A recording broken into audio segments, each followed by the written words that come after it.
তুমি তুমি তুমি শুধু তোমারই উপমা, তোমাকে জানিয়ে দিলাম ও প্রিয়তমা। তো মিষ্টি জান্নাত কেন?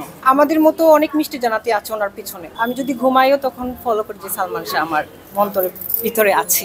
উনি সাকিব খানকে বোঝানোর কোনো ওয়ে রাখে না, কারণ উনি একজন সফল অভিনেতা। আমি জাহিদ খানকে ফলো করি না, আর যারা করতেছে করুক ইনশাল্লাহ, কেননা সবার স্বপ্ন সুপারস্টারের সাথে ছবি করার।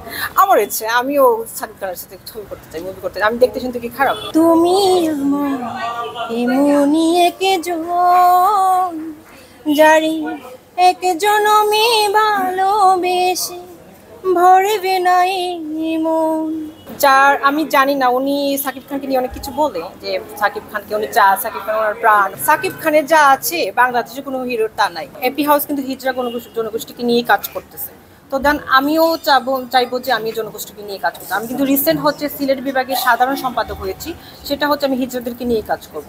আর আমি চাই যে প্রত্যেকটা আমাদের মতো যাদের ট্যালেন্ট আছে, আমি প্রত্যেকটা ট্রান্সলেট বা হিজড়ারা কাজ করুক, সমাজে যেন কারোর কাছ থেকে হাত পাতে না, ওদের যোগ্যতা অনুযায়ী কাজ করে যেন টাকা ইনকাম করে। আমি এই সময় যদি বলি তাহলে হচ্ছে আমাদের মাঝে অনেকগুলা ট্যালেন্ট হারিয়ে গেছে এই সমাজে। এখন হচ্ছে বর্তমানে যেটা হচ্ছে আমাদের বর্তমানে সাকিব খানকে সবাই বলে যে সুপারস্টার, উনি সুপারস্টার। হ্যাঁ, ওনার যোগ্যতা অনুযায়ী সুপারস্টার, বাট হচ্ছে আমি যদি মনে করি আমার আমার জন্য সুপারস্টার হচ্ছে সালমান শাহ।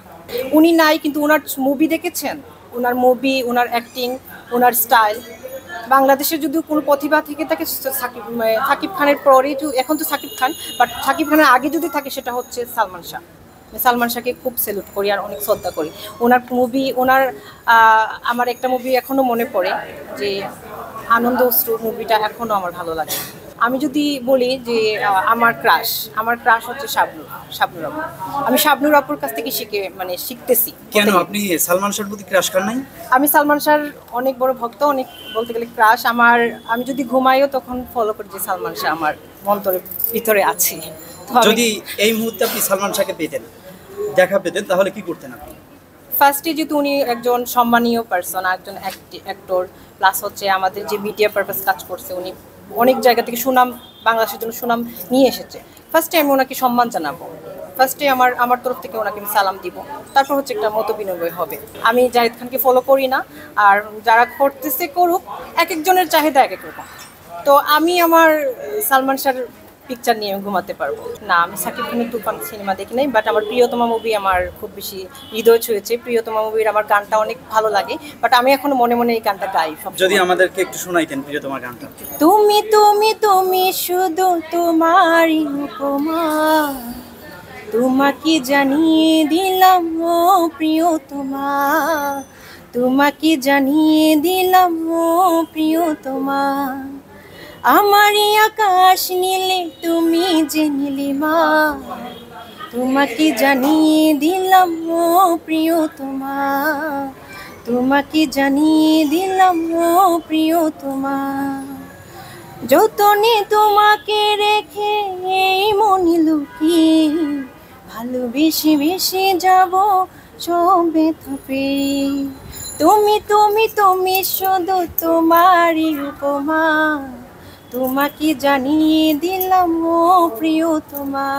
আপু এরকম একটি গানে যদি সাকিব খানের সাথে আপনি সিনেমার অফার আসে, আপনি করবেন? ইনশাল্লাহ, কেননা সবার স্বপ্ন সুপারস্টারের সাথে ছবি করার। আমার ইচ্ছে আমিও সাকিব খানের সাথে ছবি করতে চাই, মুভি করতে চাই। আমি দেখতে শুনতে কি খারাপ? যার আমি জানি না, উনি সাকিব খানকে নিয়ে অনেক কিছু বলে যে সাকিব খানকে উনি চা, সাকিব খান ওনার প্রাণ, ওনার হ্যান ত্যান অনেক কিছু। ওনার কি যোগ্যতা রাখে একজন সাকিব খানকে নিয়ে কথা বলার? সাকিব খান সুপারস্টার এমনি এমনি হয় নাই, ওর যোগ্যতা আছে। ও ভালো নায়িকাদের ছাড়া কাজ করে না, ও যাদের যোগ্যতা আছে, ট্যালেন্ট আছে, তাদেরকে নিয়ে কাজ করে। তো মিষ্টি জান্নাত কেন? আমাদের মতো অনেক মিষ্টি জান্নাতি আছে ওনার পিছনে, এখনো চান্স পাইতেছে না ওনার কাছে কাজ করার জন্য। তো মিস্টার জানাকের কোন যোগ্যতা আছে যে ওনাকে নিয়ে কথা বলার? আমাদের তো যোগ্যতা নেই যে ওনাকে কথা বলার। উনি সাকিব খানকে বোঝানোর কোনো ওয়ে রাখে না, কারণ উনি একজন সফল অভিনেতা, কারণ হয়তো বাংলাদেশের মাঝে উনি সুপারস্টার। তো ওনাকে নিয়ে আমরাও কখনো কটু কথা বলবো না, উনি ওনার যোগ্যতা অনুযায়ী কাজ করতেছে। তো মিষ্টি আপুকে বলবো, আপু আপনি যাই বলেন ভাইরাল হওয়ার জন্য, এখন সবাই ভাইরাল হওয়ার দান্দা, আপনি প্লিজ আপনার পার্সোনালিটি মেনটেন রেখে একজন মিডিয়া পারপাসের কথা ঠিকঠাক মতো বলবেন, কারণ হচ্ছে উনি একজন সফল অভিনেতা এবং হচ্ছে সুপারস্টার। সাকিব খানের যা আছে বাংলাদেশে কোনো হিরোর তা নাই, কারণ হচ্ছে উনি সেই যুগ থেকে কাজ করে আসতেছে। তো এটা মাথায় রাখতে হবে সবার, ঠিক আছে? কাউকে মন্তব্য করতে হলে তার পিছনের জায়গাটা দেখতে হবে যে সে কি ছিল বা কি করে এখানে আসছে। প্রাণপ্রিয় ক্রাশ সালমান শাহ আর শাবনূর আপু যদি আমার এই নিউজটা দেখেন, তা আমি সদ্দিও আপু আপনাদের দুজনকে আমার অনেক ভালো লাগে। আমার সেই ছোটোকালের জীবনটা হচ্ছে আপনাদের যখন হচ্ছে আমি ছোটো ছিলাম তখন হচ্ছে মাথায় গামছা দিয়ে আমি নাচতাম, তখন শাবনূর আপু রুলটা আমি প্লে করতাম সব সময়, তখন ছোট্টও ছিলাম। মানে নিজেকে শাবনূর হ্যাঁ, নিজেকে শাবনূর হিসেবে মনে করতাম, যে ওনার অঙ্গি ভঙ্গি গাছে উঠতাম, তারপর হচ্ছে খেলাধুলা করতাম এইটা। তো শাবনূর আপুর আর সালমান শাহ ভাইয়ার একটা গান আমার খুব ভালো লাগে, তো ওইটাই বলতেছি। তুমি আমার এমনই একজন জারি এক জনমে ভালোবেসে ভরবে না এই মন, এক জনমের ভালোবাসা এক জনমের কাছে আসা, একটি চোখের পলক পড়তে লাগে যতক্ষণ, তুমি আমার মনি একজন জারি এক জনমে ভালোবেসে ভরবে না এই মন। সংবাদ, ফিচার ও অনুষ্ঠানের জন্য ভিজিট করুন সংবাদ প্রকাশের ওয়েবসাইট এবং যুক্ত থাকুন ফেসবুক পেজ ও ইউটিউব চ্যানেলের সঙ্গে।